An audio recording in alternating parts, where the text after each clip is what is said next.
दुल्हन को ससुराल वालों ने जो जेवर दिया है उस पर ज़कात का क्या हुक्म है। चुनांचे दूल्हा का बाप दुल्हन को शादी के वक्त जो जेवर देता है उसके बारे में काफ़ी तफसीली बहस उलमा ने नकल की है। उसकी पहली सूरत ये है कि अगर दूल्हा के बाप ने, जो दुल्हन का ससुर है, अगर दूल्हा के बाप ने दुल्हन को जेवर देते वक्त ये कह दिया या लिख दिया कि ये गिफ्ट और हदिये के तौर पर हम आपको दे रहे हैं,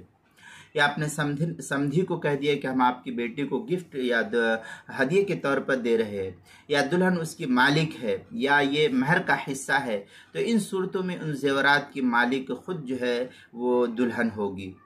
अब अगर ये निसाब के बराबर या उससे ज़ायद है तो साल गुजरने के बाद दुल्हन के ज़िम्मे उस माल की ज़कात, उस जेवर की ज़कात खुद फ़र्ज हो जाएगी, चाहे वो खुद अदा करे या उसकी तरफ से उसकी इजाज़त से उसका शौहर अदा करे, दोनों सूरतों में उसकी ज़कात की अदायगी हो जाएगी। चुनांचे दुर्र मुख्तार मा शामिया में है वह सबब हो ऐ सबब इफ्तिराज़ुहा मिल्क निसाबिन हौलियिन निस्बतु लिहौलिन लिहौलानिही अलैहि। दुर्र मुख्तार मा शामी जिल्द नंबर 2 सफ़ा नंबर 259 किताबुज़ ज़कात। इसी के हमें से इबारत अल बहरुर राइक़ जिल्द नंबर 2 सफ़ा नंबर 202, फतवा हिंदिया जिल्द नंबर 1 सफ़ा नंबर 173 पर भी इसको नकल किया गया। ये तो एक सूरत हाल थी। दूसरी सूरत हाल ये कि अगर दुल्हा के बाप ने दुल्हन को जेवर देते वक्त तहरीरी तौर पर या ज़बानी तौर पर यह कह दिया था कि ये जेवर हम सिर्फ दुल्हन को इस्तेमाल के लिए दे रहे, मैं इसको इस्तेमाल के लिए दे रहा हूँ, तो फिर इस सूरत में उन जेवरात की मालिक दुल्हन नहीं होगी बल्कि दूल्हे का बाप होगा, और ज़कात अदा करने की जिम्मेदारी दुल्हा के बाप पर होगी, ना कि दुल्हन पर होगी। तीसरी सूरत यह कि अगर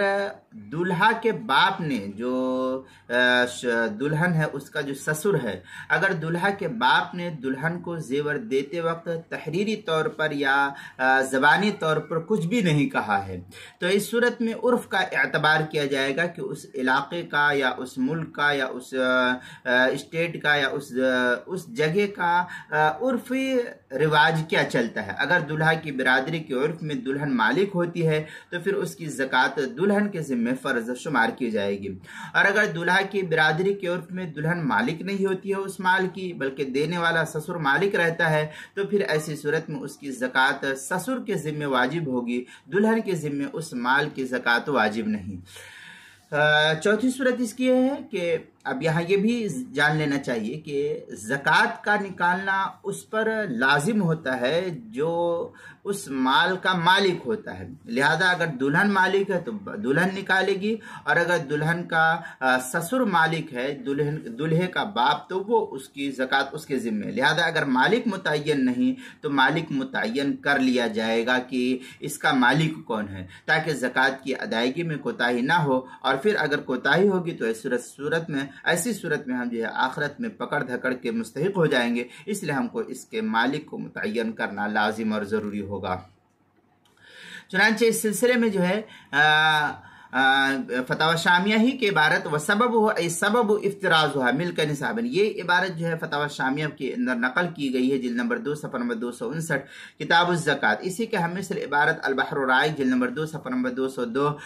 फतवा हिंदिया जिल्द नंबर 2 सफ़ा नंबर 173 पर इसको नकल किया। इसी तरीके से ज़कात के मसाइल का इंसाइक्लोपीडिया उसके हरूफ तहजी दाल उन्वान है, दुल्हन को ससुराल वालों ने जो जेवर दिया, सफ़ा नंबर 163 और सफ़ा नंबर 164 पर इस सिलसिले में काफ़ी तफसीली बहस नकल की गई है, तफसील वहाँ देख सकते हैं।